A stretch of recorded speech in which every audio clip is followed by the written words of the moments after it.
kegiatan sebentar. Kami persilahkan narasumber kita, Bu Merti Megawati, MPD ya. Silakan kepada Bu Merti memaparkan materinya tentang pencegahan anti korupsi di masa pandemi.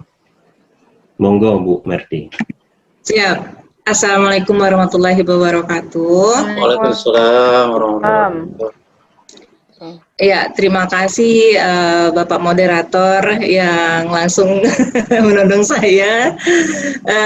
Baiklah, saya ucapkan juga terima kasih untuk Bapak Direktur Pak Safrial. Kemudian ada narasumber yang lain, Bu Novita Meli, Bu Lucy, dan Bu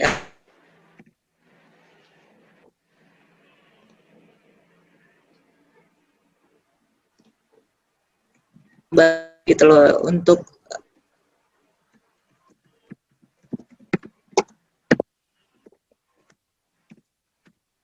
pikir korupsi ini memang harus kita perangi dari sekarang gitu loh.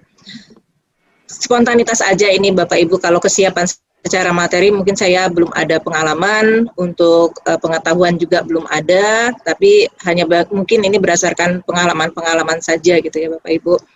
Nah, kalau kita berbicara tentang korupsi, ini adalah sesuatu yang saya pikir hal yang serius gitu loh, yang harus kita tangani dari sejak dini. Kenapa? Karena kalau lantas sejak dari zaman Rasulullah pun ada gitu ya. Mungkin kalau di zaman Rasulullah itu karena dulu mungkin belum ada yang korupsi sampai kayak miliaran gitu ya. Tapi kayak di pasar-pasar seperti itu sudah banyak, seperti kecurangan dalam timbangan dan lain sebagainya.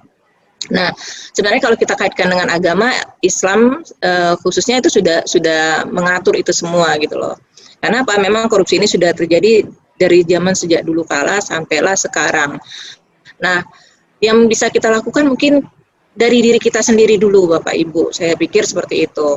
Nah, kita membentuk karakter kita sejak dari dini sebenarnya ya, kalau menurut saya itu bagaimana kita membentuk karakter untuk tidak korupsi.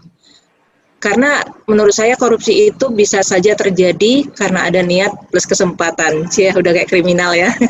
N plus K kata orang gitu ya, niat plus kesempatan gitu loh. Kesempatan ada, tapi kalau ada niat mungkin tidak jadi. Sebaliknya, niat ada tidak ada kesempatan mungkin juga tidak jadi. Jadi kembali lagi ke karakter lagi. Nah, karakter ini yang harus kita bentuk, bahwasanya ada sanksi yang akan kita terima jika kita melakukan sebuah tindakan korupsi misalnya ya, katakan akan korupsi, maka akan ada sanksi baik secara moral maupun secara hukum ya. Nah, jelas-jelas kalau di hukum kita bicara sanksinya dulu supaya kita jadi tahu bahwa wah ini sanksinya tuh main korupsi gitu loh. Bahkan ada yang sampai hukuman mati gitu loh. Nah, jadi akan banyak hal yang dipertaruhkan di sini kalau kita mau melakukan korupsi, maka pikirlah ribuan kali gitu loh untuk melakukan sebuah korupsi, karena punishment-nya yang sanksinya sangat besar gitu loh. Nah, selain dari sanksi sosial, saya akan setuju sekali sanksi hukum. Saya kalau ada sanksi sosial gitu loh Bapak Ibu. Sanksi sosial ini mungkin lebih berat dari sanksi hukum yang diterima. Kalau sanksi hukum mungkin dengan kurungan sekian tahun, nanti keluar ya bisa bebas gitu ya. Tapi sanksi sosial itu akan lebih menyakitkan. Mungkin itu nanti pembahasannya ke masalah tentang sanksi ya. Nah, kalau korupsi sendiri, saya tadi sempat ngobrol-ngobrol juga bahwasanya apakah korupsi itu hanya sebatas korupsi materi saja seperti uang gitu ya Bapak Ibu. Nah, bagaimana dengan waktu? Apakah itu bisa juga disebut dengan korupsi? Iya ya gitu loh. Itu juga merupakan bagian dari korupsi gitu loh. Kita mungkin secara tidak sadar gitu atau tidak sengaja kita kerja banyak melakukan korupsi tadi, korupsi waktu lah yang pasti ya. Misalnya kita tadi sudah ada perjanjian di tempat kerja kita, masuk jam 8 gitu, 8.15, jam 8.30 gitu loh. Nah, di saat jam istirahat juga masuknya jam berapa, kita mungkin malah langsung pulang dan lain sebagainya. Nah, ada banyak hal sekali yang kita lakukan mengenai korupsi waktu. pun juga kaitannya dengan profesi kita sebagai pendidik gitu loh. Kadang-kadang kita juga hanya memberikan tugas, mengkorupsi waktu dan lain sebagainya kepada mahasiswa, datang terlambat. Nah, mungkin secara sanksinya tadi dari dunia kerja mungkin belum ada.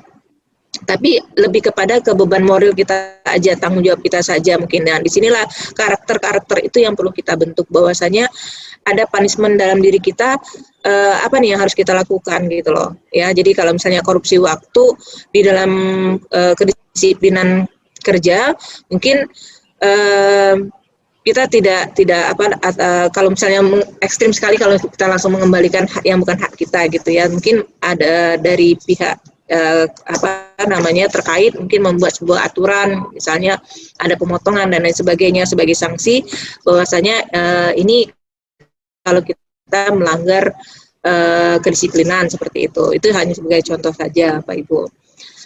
Kalau yang lainnya memang marak sekali korupsi di dosa jauh-jauh lah di negara kita di Indonesia ini. Baru-baru ini mungkin atau sebelumnya kita dengar kasus-kasus per kasus selalu saja kedapatan korupsi. Nah, kenapa demikian? Terkadang orang yang kita anggap soleh pun bisa melakukan korupsi ya. Dikarenakan itu tadi yang saya sampaikan di awal, ada N+K tadi, ada niat, ada kesempatan gitu loh. Nah, tergiur dengan kemewahan, kebutuhan dan gaya hidup sehingga mampu untuk melakukan hal-hal itu. Nah, saya mungkin tidak akan ngebahas banyak tentang korupsinya, tapi lebih kepada apa nih rencana ke depannya gitu loh. Nah, kalau saya sendiri nanya ada beberapa yang spontan saja muncul di pikiran saya. Saya setuju dengan Pak Direktur tadi yang menyatakan bahwasanya nanti pujian tikor, kita alhamdulillah ya sudah punya pujian tikor gitu loh, dan ini saya pribadi menyambut dengan baik sekali gitu loh. Saya ketemu wadah yang akhirnya bisa kita lakukan untuk sesuatu lah untuk lingkungan kita. Saya pikir kalau untuk menggerakkan atau memberikan penyuluhan itu dari lingkungan terdekat dulu lah gitu loh ya. Nah, ada beberapa hal sih yang saya pikir ke depannya yang mungkin bisa pujian tikor lakukan. Salah satunya tadi mungkin pujian tikor goes to school. Jadi bukan hanya sekedar goes to school, tapi kita punya agenda apa saja yang harus kita lakukan. Kalau saya pribadi melihat itu bagus sekali kita pergi ke sekolah-sekolah. Kalau tadi sasarannya Bapak pujian tikor ke SMA ya, sasarannya seperti itu ya, Pak Moderator ya, kalau saya nggak salah tadi ya. Iya. Salah kalau satunya saya, mungkin ya. Salah satu SMA, iya. Bisa saja, iya bagus sih. Tapi saya lebih punya maksudnya saya lebih tertarik selain daripada SMA, kita juga ke sekolah-sekolah dasar gitu loh. Kenapa? Saya punya alasan, karena kalau anti korupsi dan lain sebagainya ini berhubungan dengan karakter gitu loh. Jadi kita harus membangun karakter anak-anak itu sejak dini harusnya. Karakter building itu harusnya diterapkan sejak dini. Nah, kalau sejak dini kita sudah menanamkan nilai-nilai moral di sana, insya Allah mereka itu akan menjadi sosok atau individu yang tumbuh menjadi orang-orang yang bisa dipercaya atau amanah. Contoh pengalaman ya Pak ya, saya melihat tentang kedisiplinan saja. Di Jepang, saya pernah di Jepang Bapak Ibu, ngikutin sebuah program pertukaran pemuda. Nah, pada tahun itu ada tahun 99 gitu loh, sudah cukup lama ya, 21 tahun yang lalu gitu loh. Nah, saya mempelajari di sana, saya mengunjungi sebuah sekolah dasar gitu loh.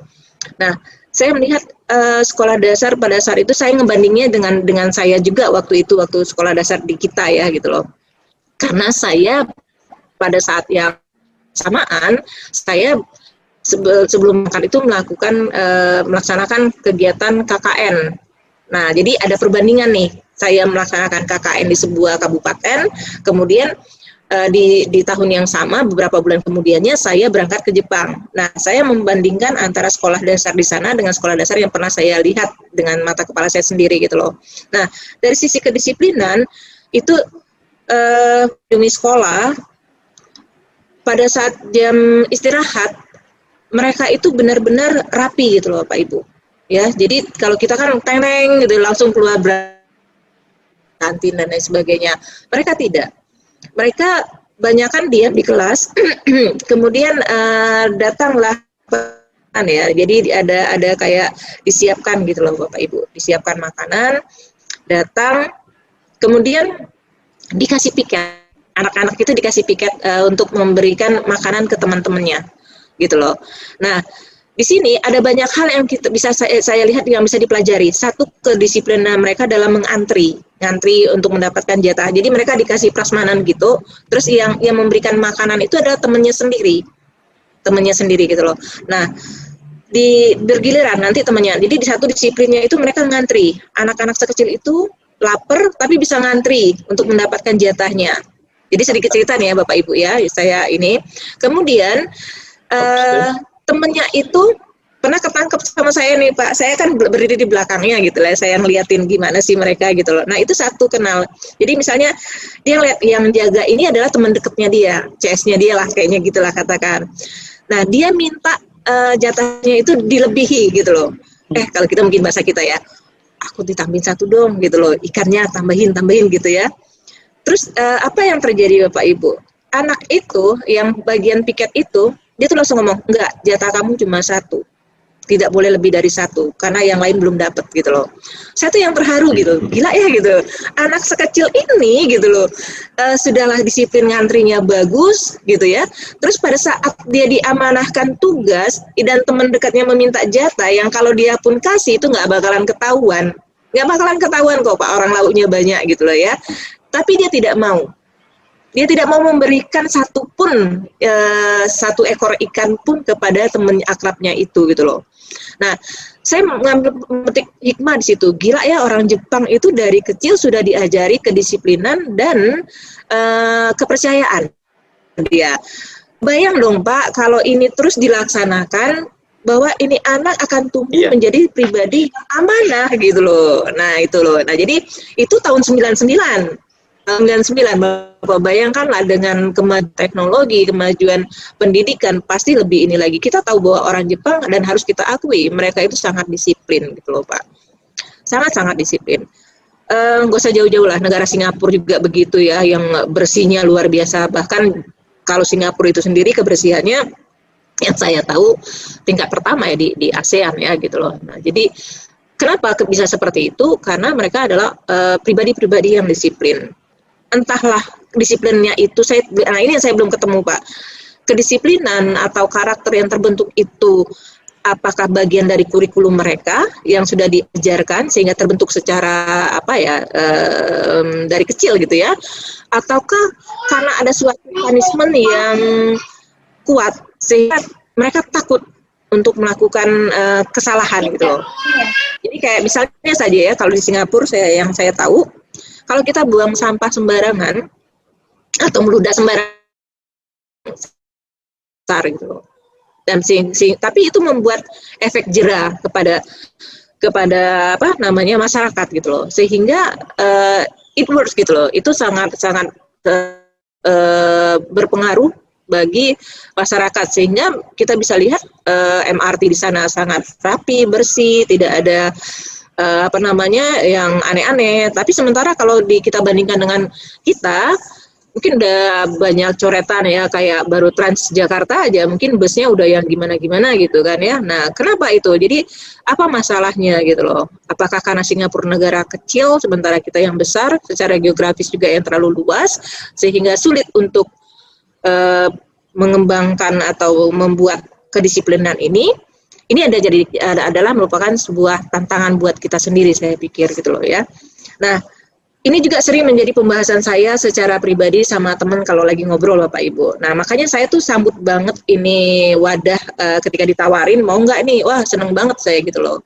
Kenapa saya ingin berpartisipasi juga sebenarnya Bapak Ibu, untuk selama ini ya memang saya ke lingkungan sekitar saya ajarkan. Memang mengajarkan lebih mengajarkan ilmu itu gampang gitu loh, tapi mengajarkan adab itu yang susah Bapak Ibu gitu loh ya.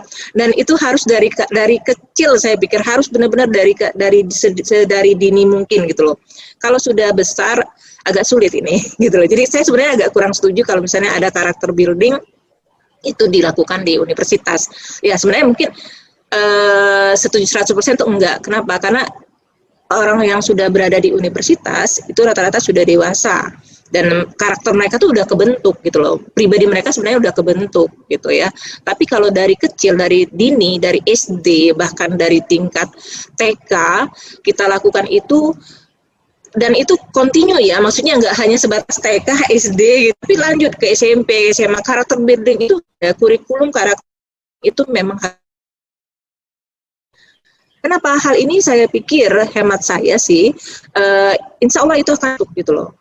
Karena Nabi kita aja sebelum menyiarkan agama kan adab dulu yang diperbaiki gitu. Berpuluh tahun beliau memperbaiki adab dulu. Nah adab ini kita harus perbaiki gitu loh Bapak Ibu. Terbukti kalau saya pikir dari mahasiswa kita saja lah ya, saya pengalaman pribadi, contoh kecil saja, untuk nge-WA saja kadang menggunakan bahasa yang terlalu gaul gitu loh. Padahal bukan berarti kita minta dihormati yang bagaimana. Kalau saya dulu untuk WA dosen saya sampai sekarang pun saya tuh lihat waktu dengan pengaturan bahasa yang redaksi bahasa yang saya bikin sebagus mungkin, sesantun mungkin. Baru saya WA jauh. Nah kalau sekarang kan kita lihat enggak, mereka lebih kepada tahap.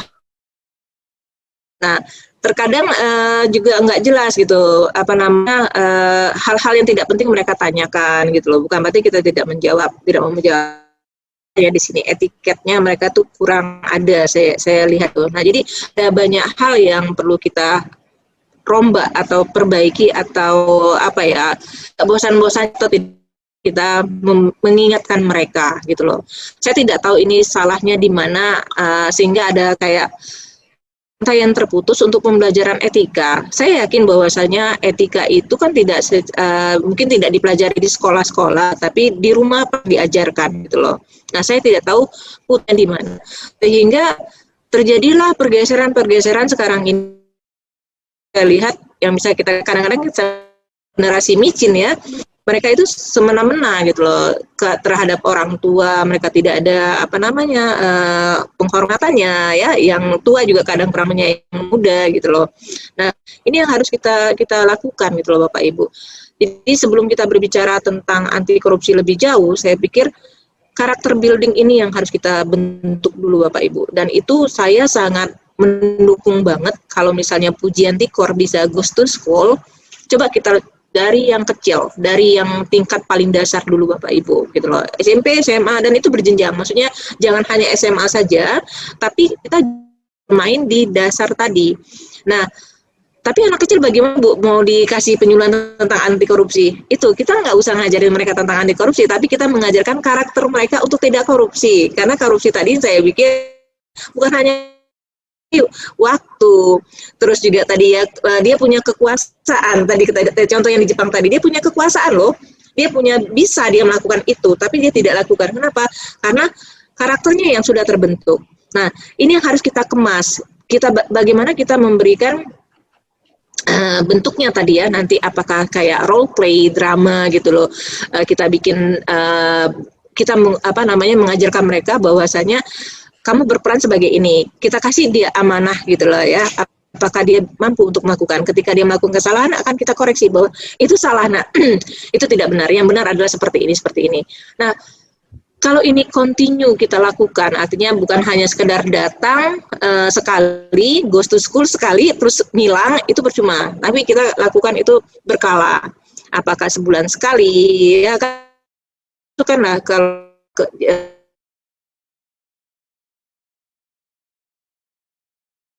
kalau memang memungkinkan, kurikulum di sekolah-sekolah sudah ada, kurikulum mungkin sudah ada.